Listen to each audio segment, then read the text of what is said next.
Now, so types of preposition. So एक simple type है, simple type of preposition है. So इसमें जैसे आप लिखते हैं in, on, as, right, to, of, from, ये छोटे छोटे प्रीपोजिटिव वर्ड हैं ना. एक थोड़ा सा कंपाउंड है, थोड़ा बड़ा कंपाउंड प्रीपोजिशन, जिसमें आप अंडर, राइट, ये थोड़े दो शब्द देखे तो कंपाउंड जुड़ गए हैं. अंडर, अराउंड, बिफोर, अमंग, दो लोगों के बीच की बात है. बिफोर, अमंग, अराउंड, किसी की चारों तरफ की बात हो रही है. अराउंड कुछ जुड़ा हुआ है, सेंस में कंपाउंड हो रहा है. किसी के अंडर की बात हो रही है, किसी के बीच की बात हो रही है. बिफोर माने किसी समय से पहले की बात हो रही है. आफ्टर भी लिख सकते हैं, उसके बाद की बात हो रही है. अराउंड माने उसके चारों तरफ की बात हो रही है. तो इस तरह से जो वर्ड आते हैं, बिहाइंड, बिलो, बिलो भी कोई नीचे की बात हो रही है. बिलो, बिहाइंड, पीछे की बात हो रही है, मतलब किसी चीज के पीछे. तो कुछ ना कुछ जुड़ा हुआ है, समथिंग और है, इसीलिए ये कंपाउंड टाइप का. सिंपल में very simple, in, an, as, to, of, from, etcetera. अब हमारी बात आती है, कुछ कहावतें होती हैं, फ्रेजेस, राइट, और पार्टिसिपल. दो तरह से पार्टिसिपल प्रोनाउन में स्पेशली आईएनजी लगा होता है. जैसे हमने कहा according to, ACCORDING, regarding, REGARDING. ऐसे वर्ड हैं जिसमें क्या है, आईएनजी का यूज हुआ. कंसिडरिंग या during, considering, everybody should note कर लें. इसके बाद कुछ फ्रेजेस हैं, कुछ कहावतें हैं, राइट. फ्रेज प्रीपोजिशन,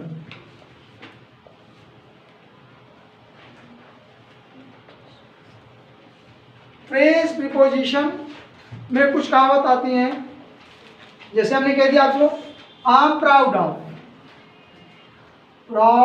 ऑफ, एक ऐसा वर्ड है जो प्रीपोजिशन का करता है. Fond of, afraid of, on behalf of, किसी के बिहाफ पे काम करना. इन केस ऑफ,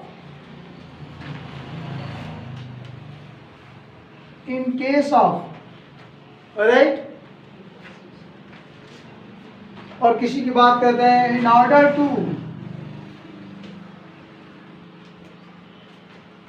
तो आई थिंक प्रीपोजिशन के बारे में आप समझ सकते हैं, ये सारी चीजें लगी होती हैं. सिंपल प्रीपोजिशन होता है दो एक लाइन का, on, off, in, an, right, upon, under. अब compound, under, among, before, around, below, जैसे आप नाम से समझ सकते हैं, किसी न किसी चीज से जुड़ी हुई बातें हैं. पार्टिसिपल में आईएनजी का ज़्यादा प्रयोग करते हैं, रिगार्डिंग, अकॉर्डिंग या ड्यूरिंग. फ्रेजेज में फ्रेज लगे होते हैं, fond of, record of, in spite of, in front of, ऐसा, राइट. तो ये प्रीपोजिशन की हैं पोजीशन.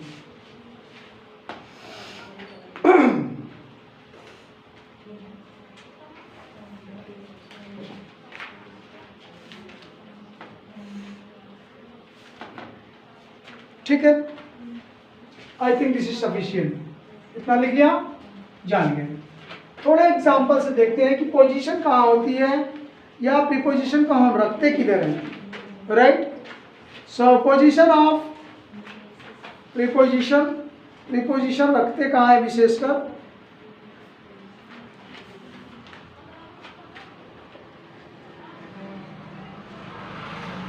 पोजीशन ये कहाँ रखा जाता है वर्ड में, सेंटेंस में. तो अभी हम लोगों ने पहले बात करी थी कि प्रीपोजिशन क्या है, something added to noun and pronoun it relates to object, ये बात हो चुकी थी जो नाउन और प्रोनाउन की बात करे और उसे पहले से यूज हो। लेकिन जो ऑब्जेक्ट होता है स्पेशली उससे पहले ये बात आती है प्रीपोजिशन की, यहाँ कहीं ऑब्जेक्ट होगा।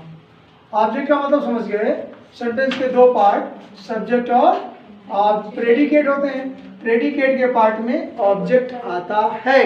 जैसे हमने लिख दिया क्या, example the book is on the table. जैसे हमने लिख दिया एग्जाम्पल आपके पास, द बुक इज रहेगा, नहीं रहेगा, तो नहीं रहेगा, वो हेल्पिंग वर्ब है। ऑन द टेबल, जो छोटे हैं जो नहीं समझते हैं अब वो बताएंगे इसमें प्रीपोजिशन क्या है। प्रीपोजिशन क्या है जी इसमें, इज क्या है, फिर auxiliary is good, helping verb या वर्ब टू बी। इसमें सब्जेक्ट क्या है, बुक, सब्जेक्ट क्या है, गुड, यही नाउन है। इसी के बारे में बात हो रही है कि ये चीज कहाँ रखी गई है, बुक कहाँ रखी गई है, टेबल। टेबल क्या है जी, ठीक है ना, और ये नाउन भी है। ऑब्जेक्ट तो है लेकिन टेबल एक समान है ना, मटेरियल नाउन है। तो मैंने अभी बताया था बिफोर देन नाउन है, प्रोनाउन कुछ ऐसी बात हुई थी, रिलेटेड है। लेकिन अगर पूरे सेंटेंस में देखें तो क्या है, ऑब्जेक्ट है। तो नॉर्मली प्रोनाउन कहाँ आते हैं, ऑब्जेक्ट से पहले आते हैं। ये इसमें ये प्रोनाउन है, किसको डाउट है क्या छोटे बच्चे, इसमें ये नाउन प्रोनाउन के बाद जब प्रीपोजिशन पे जाएंगे ना, फिगर ऑफ स्पीच, अभी हम चल रहे हैं प्रीपोजिशन पे। तो नाउन प्रोनाउन, इसमें प्रोनाउन है नहीं, नाउन है ना, ऑब्जेक्ट है, ये ऑक्सिलरीज है, ये सब्जेक्ट है, और इसके बीच में जोड़ने का लिंकिंग, कल बात हुई थी लास्ट लेक्चर में कि लिंकिंग वर्ड बुक तो है, कहाँ है, जोड़ने वाला क्या काम कर रहा है, जोड़ने का कौन काम कर रहा है, ऑन। बुक और टेबल को कौन जोड़ रहा है, ऑन। इसलिए रिलेशन जो बनाता है वो प्रीपोजिशन होता है। बात हो चुकी है। रिलेटिव प्रोनाउन अभी बात हम करेंगे तो उसको भी यहाँ पर लाते हैं। तो जैसे मान लीजिए हमने कह दिया the cat, cat is under, under the table. लो अब क्या हो जाएगा, अंडर है, ये तो सिंपल प्रोनाउन था, और सॉरी प्रीपोजिशन, और ये अंडर रिलेटेड है ना, तो अभी ये हम अंडर द टेबल, जिसमें प्रोनाउन क्या है, प्रीपोजिशन क्या है, गुड। तो नॉर्मली आपने देखा कि प्रीपोजिशन आते कहाँ हैं, बिफोर, बिफोर गुड। प्रीपोजिशन की पोजीशन क्या होती है, कहाँ आते हैं सेंटेंस में, बिफोर द ऑब्जेक्ट। लेकिन अब यहाँ से लेकिन कुछ स्पेशल केसेस ऐसे हैं जब वो ऑब्जेक्ट के बाद भी आता है। जैसे रिलेटिव प्रोनाउन ले लो, रिलेटिव प्रोनाउन में हम लोग whom, what, which ऐसा लगाते हैं ना, बाहर लगाएंगे तो इंट्रोगेटिव हो जाएगा। हम लोगों ने रिलेशन पढ़ा है, रिलेटिव एडजेक्टिव भी पढ़ा है, रिलेटिव प्रोनाउन भी पढ़ा है। जैसे क्वेश्चन मार्क लगाते हैं what, when, which, whom, whose ना, तो ये जब आस्किंग बीच में आती है तो वो रिलेटिव होता है। लेकिन अगर ये किनारे आता तो, अगर शुरू होता व्हाट इज, विच इज, तो इंट्रोगेटिव प्रोनाउन हो जाता है, या इंट्रोगेटिव एडवर्ब या एडजेक्टिव होता। इंट्रोगेटिव तब होता जब वो पहले वर्ड लगे होते क्वेश्चन वाले। कौन कौन से, व्हाट, व्हेन, विच, व्हाई, ये सब। लेकिन अगर ये सेंटेंस के बीच में आ रहे हैं, कोई रिलेट कर रहे हैं, हमने उसे देखा जिसे ना, ऐसा कुछ रहता है तो बीच में आता है, उसको कहते हैं रिलेटिव। तो रिलेटिव प्रोनाउन भी हो सकते हैं और रिलेटिव क्या एडजेक्टिव भी हमने पढ़ लिया, तो बीच में आते हैं। अगर वो प्रोनाउन बीच में आए हुए हैं तब हम प्रीपोजिशन को कहाँ करेंगे, लास्ट में, after object. Write down one line for that, एक लाइन लिखिए इसके लिए।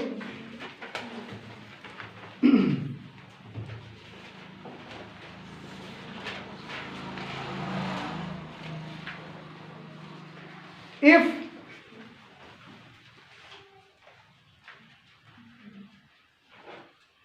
Object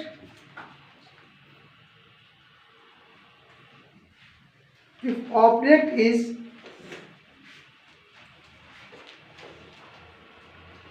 whom which what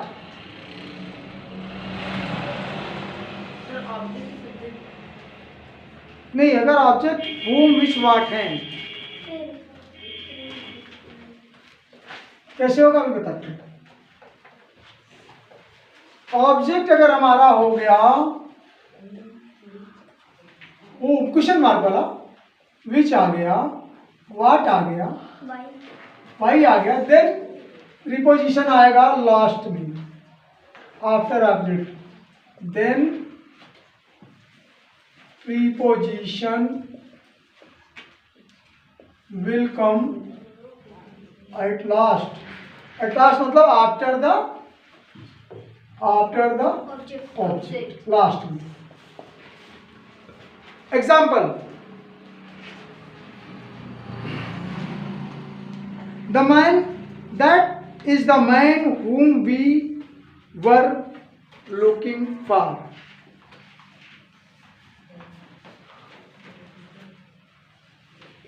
That is the man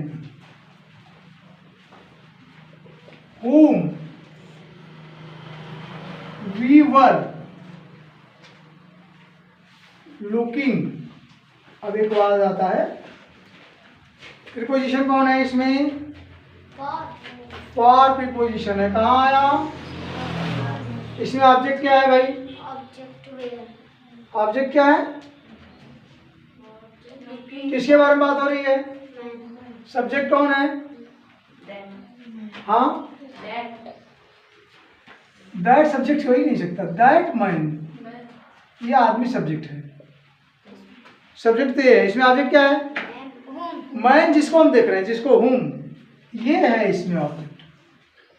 हुम जिसे हम देख रहे हैं, क्वेश्चन मार्क नहीं है यहाँ, रिलेटिव प्रोनाउन हो सकता है, उसे हम देख सकते हैं, देख रहे हैं, रिलेटिव प्रोनाउन हो सकता है।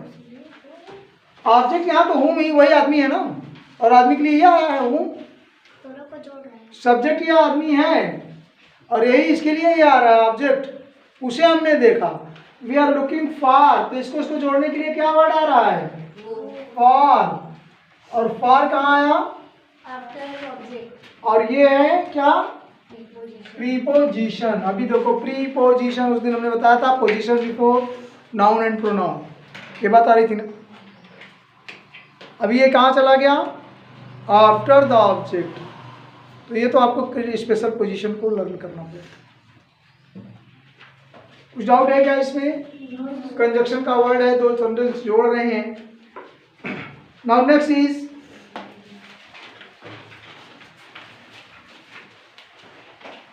अगर आप दैट लगाते हैं रिलेटिव प्रोनाउन, रिलेटिव प्रोनाउन में भी हम बाद में ही यूज करते हैं।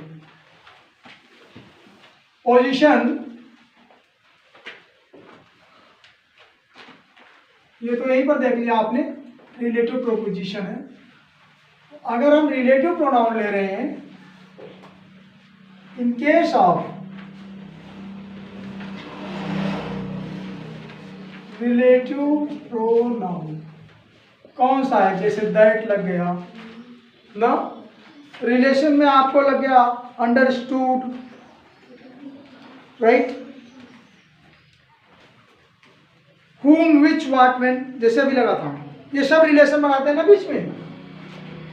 whom, which, what, ये जो अभी आपने पहले देखा वही है। तो आफ्टर ऑब्जेक्ट, आफ्टर ऑब्जेक्ट, तो प्रीपोजिशन की पोजीशन क्या होगी? After object. Example write down, जिसको ना समझ में आया प्रीपोजिशन वो बोल देगा, बीच में थोड़ा हायर चल रहा है, लिखिए।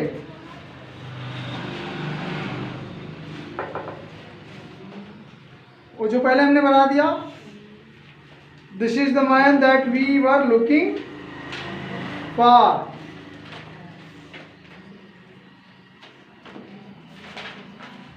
That is the man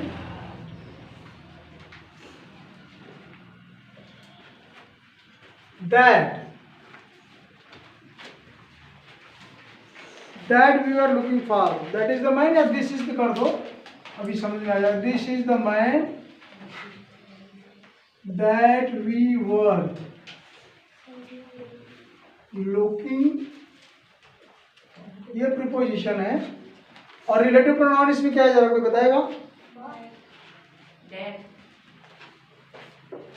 that तो दिस दैट दोस वो लगता है क्या डिमॉन्स्ट्रेटिव, मैंने बताया ना डिमॉन्स्ट्रेटिव, उसको फिक्स कर रहे हैं, डिमॉन्स्ट्रेट कर रहे हैं। रिलेशन कौन बना रहा है इसमें, कौन दोनों को जोड़ रहा है? फॉर लास्ट में है, लेकिन उसके बीच में रिलेटिव प्रोनाउन है।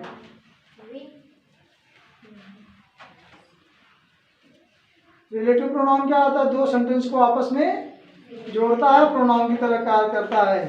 तो यहाँ पर प्रोनाउन क्या है जो नाउन के लिए यूज हो रहा है? कौन चीज ऐसी है, कौन सी ऐसी चीज है जो रिलेटिव है? सब्जेक्ट क्या है जी इसमें? मैन है ना। और ये क्या है? दैट। ये क्या है? दैट। यही रिलेटिव प्रोनाउन है, उसको जोड़ रहा है। मैन दैट जिसे हम देख रहे हैं, उसका हम वेट कर रहे हैं, वही दैट वर्ड आया है, तो ये आपका रिलेटिव प्रोनाउन। ठीक है, going on. Now next is, जैसे मान लीजिए अभी हम लोग बात करते हैं, this is the pen which I was talking about.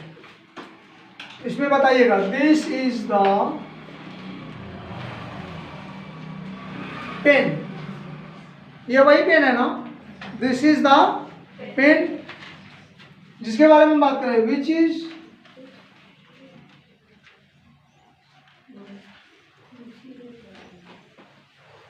This is the pen which is नहीं करें, I was talking about, I was talking preposition about है, लास्ट में आया है। बात हो रही है किसके बारे में? सब्जेक्ट ये है। रिलेटिव प्रोनाउन क्या है इसमें? जिसके बारे में भी चीज, ये है रिलेटिव प्रोनाउन। तो अगर रिलेटिव प्रोनाउन बीच में आते हैं, क्वेश्चन मार्क आते हैं, तो हम कभी भी प्रीपोजिशन को कहाँ ले जाते हैं? लास्ट में ले जाते हैं। ठीक है,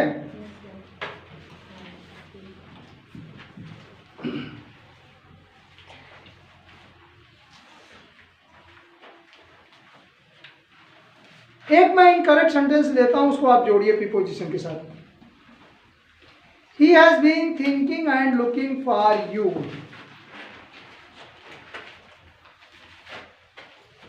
एक थोड़ा सा इनकरेक्ट सेंटेंस देते हैं, He has been thinking. He has been thinking and looking for you.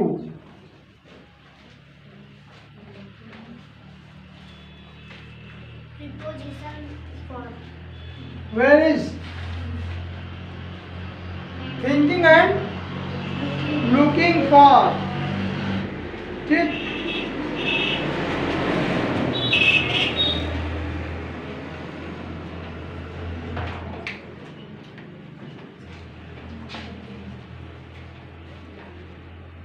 क्या है इसमें प्रीपोजिशन? फॉर। और इसको और भी जोड़ सकते हैं, प्रीपोजिशन लुकिंग फॉर दोनों में। लुकिंग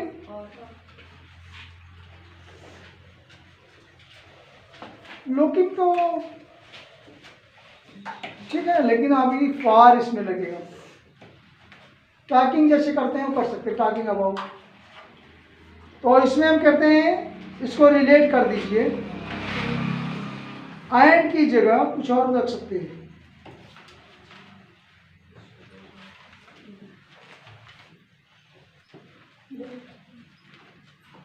दो सेंटेंस हैं, अगर उसको कर सकते थे, थिंकिंग अबाउट जो एंड है, तो दो प्रीपोजिशन आ जाएगा।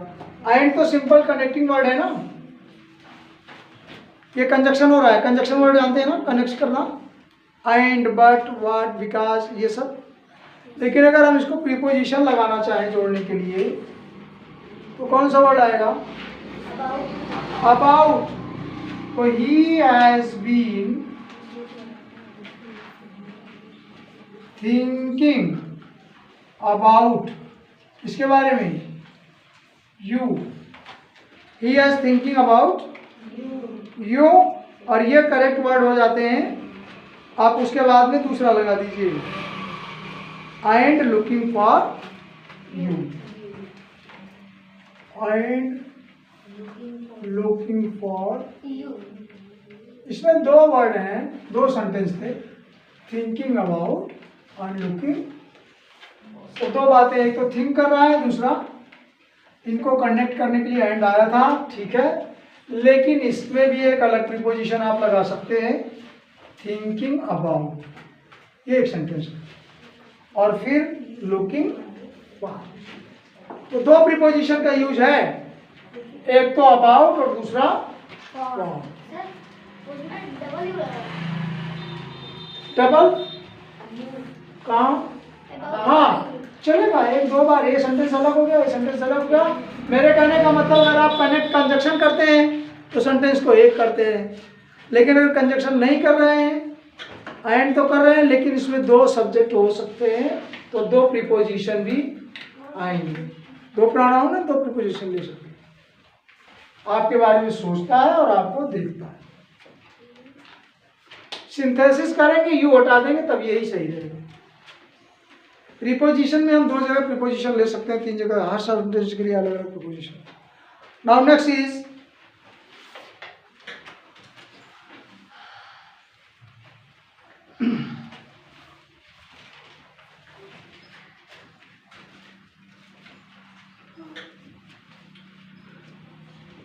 write down something again. The following transitive verb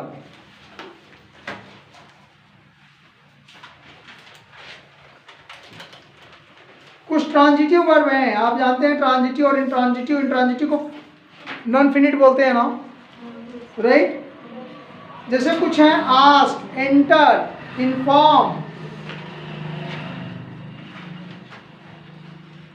कुछ ऐसे प्रीपोजिशन है जिसे नोट कर लीजिए फटाफट। आस्क, एंटर, ये ऐसे प्रीपोजिशन है जिसे आप स्पेशल केस पे रखते हैं। Ask, enter, love, inform, obey, order,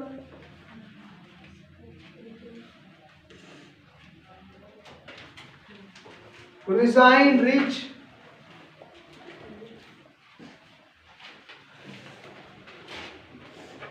sign, assist, ascend,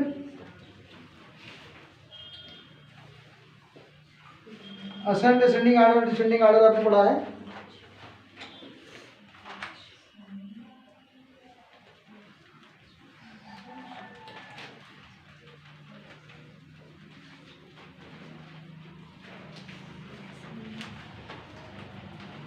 अगर ये ट्रांजिटिव वर्ब है, इससे ये ट्रांजिटिव वर्ब अगर है, तो इसके बाद तथा ऑब्जेक्ट, कोई ऑब्जेक्ट है इसके बाद, ये वर्ब के ऑब्जेक्ट के पहले, ऑब्जेक्ट से पहले प्रीपोजिशन का यूज नहीं किया जाता। प्रीपोजिशन का यूज नहीं करें, नहीं किया जाता। ट्रांजिटिव वर्ब ये ऐसे आ गए, तो इसके बाद या उसके वर्ब के ऑब्जेक्ट से पहले प्रीपोजिशन नहीं लगते हैं। जैसे हमने किया सी लव्स राम, सी लव्स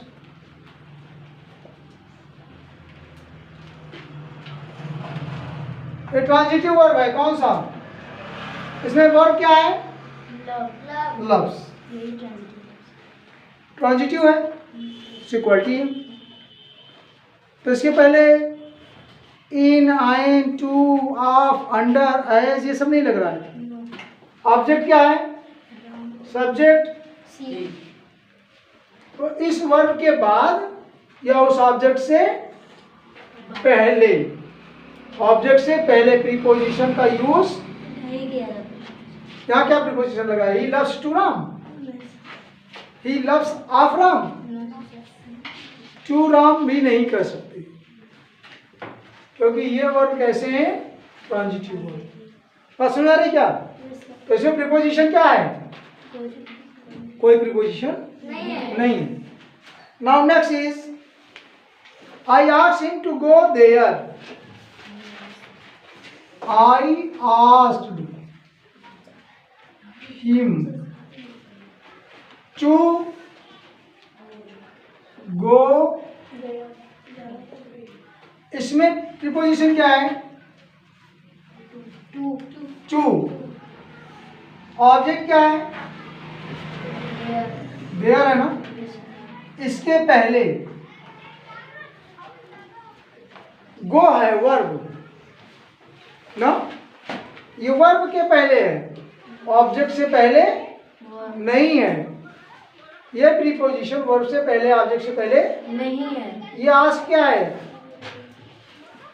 आस्क है ट्रांजिटिव वर्ब, क्वेश्चन मार्क का, he ask, right.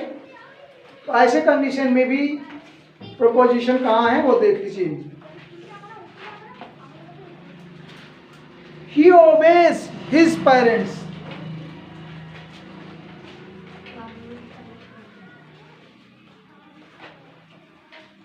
Now next is he obeys his parents। इसमें प्रीपोजिशन कौन सा है? ये क्या है? Transitive verb. और पेरेंट्स क्या है? ऑब्जेक्ट। तो उसके पहले और उसके बाद में कोई भी प्रीपोजिशन नहीं है। ही ओबेज हिज पर्सन, राइट। अच्छा यहाँ हिज क्या है? हिज क्या है? कैसा प्रोनाउन? रिफ्लेक्सिव, हिमसेल्फ, हिज, ये प्रोनाउन है। किसके लिए आया है? मेन प्रोनाउन क्या है? ही के लिए आया है, रिफ्लेक्सिव प्रोनाउन है ना, हिमसेल्फ वगैरह भी लग सकता है। तो देखो अभी आप फिगर ऑफ स्पीच को बहुत ज़्यादा करते रहिए तो प्रीपोजिशन समझ में आएगा। प्रीपोजिशन, कंजंक्शन, इंटरजेक्शन, तीन ही बातें बचती हैं फिगर ऑफ स्पीच में। तो फिर प्रीपोजिशन का और ज़्यादा प्रयोग करें तब आएगा मोर एग्जाम्पल। Write down.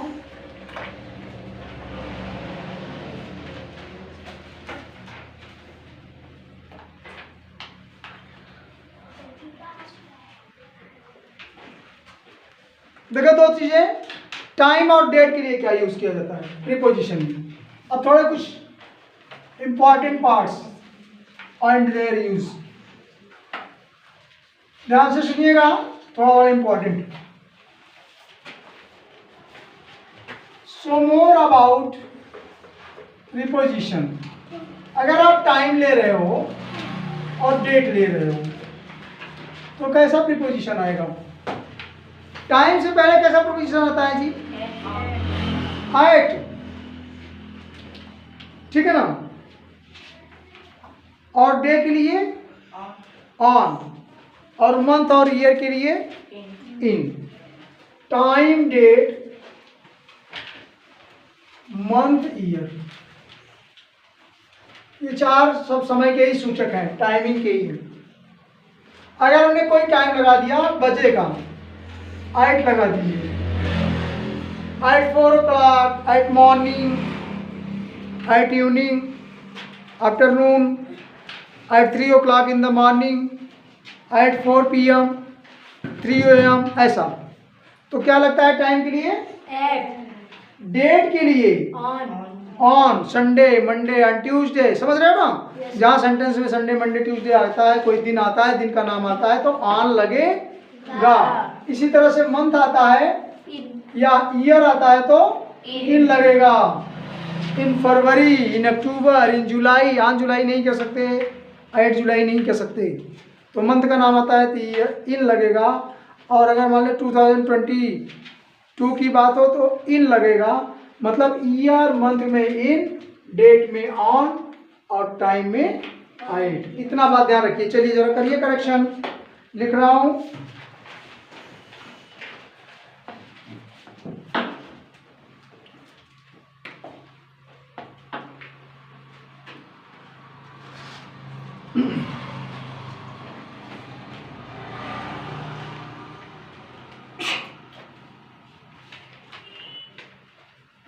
कभी भी करेक्शन के लिए हम लोग कर लेंगे।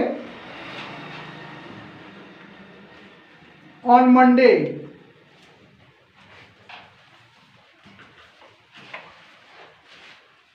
द ट्रेन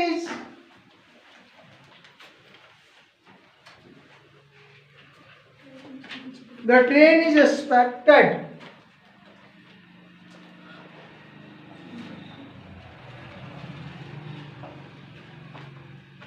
ये ऐसा आशा करी जाती है, expected. The train is expected to come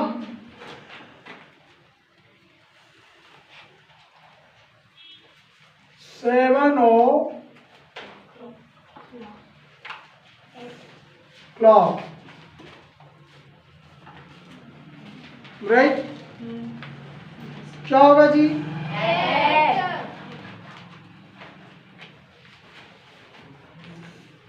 seven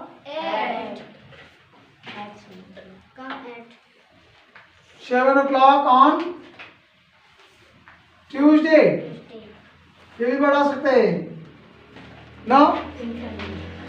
in फरवरी चलेगा? इन 2024 लो 23 है, ऐसा समझ गए ना? तो आप प्रीपोजिशन का करेक्शन देखेंगे तो सही हो जाएगा।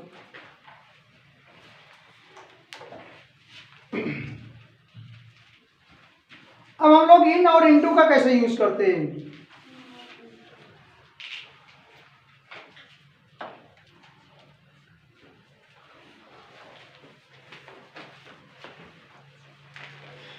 अच्छा, कोई यात्रा करते हैं तो वहां पर क्या लगा देते हैं?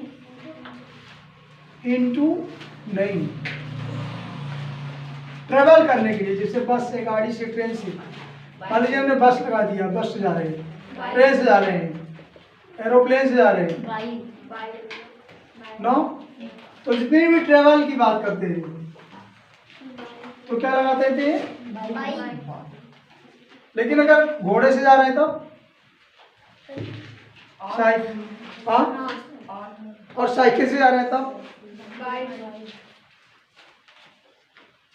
और से जा रहे हैं तो ऑन लगा देंगे। घोड़े पर, घोड़ा की पीठ पर बैठ जा रहे हैं, उसके द्वारा नहीं जा रहे हैं ना? और पैदल जा रहे हैं तो ऑन फुट। हाँ, ये ध्यान दीजिएगा। पैरों के पैदल जा रहे हैं तो ऑन फुट कहेंगे, पाई फुट नहीं कहेंगे।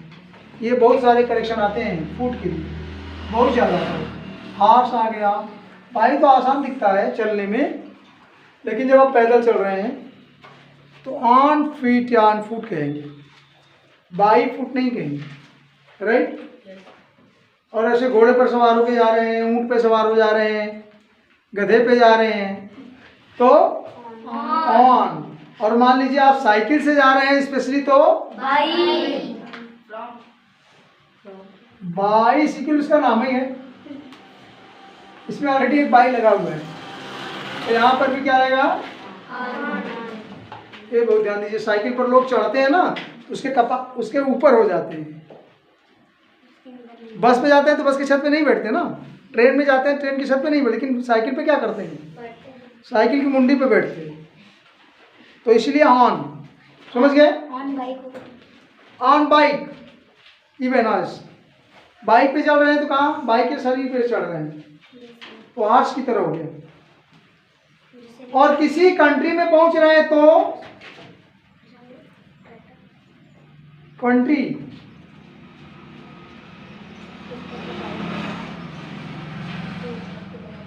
किसी देश में पहुंच रहे हैं, अराइवल।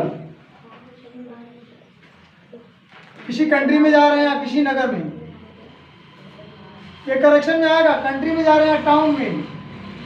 अब वाराणसी गए तो वहां पर लिखेंगे इन, अमेरिका गए तो पहुंच रहे हैं तो इन, किसी देश का नाम हो या किसी शहर का नाम हो, Mumbai, in Varanasi, in Delhi, right.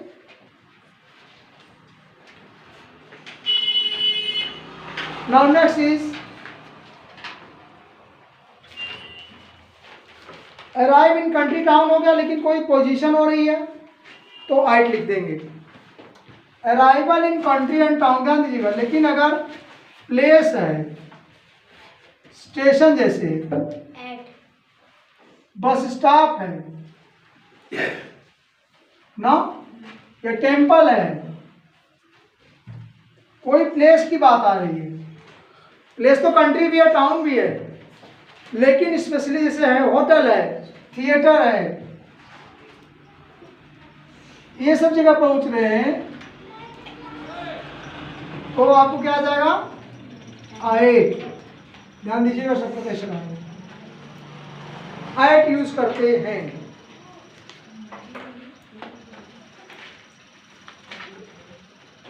Now next, just see in the next lecture. Thank you for today.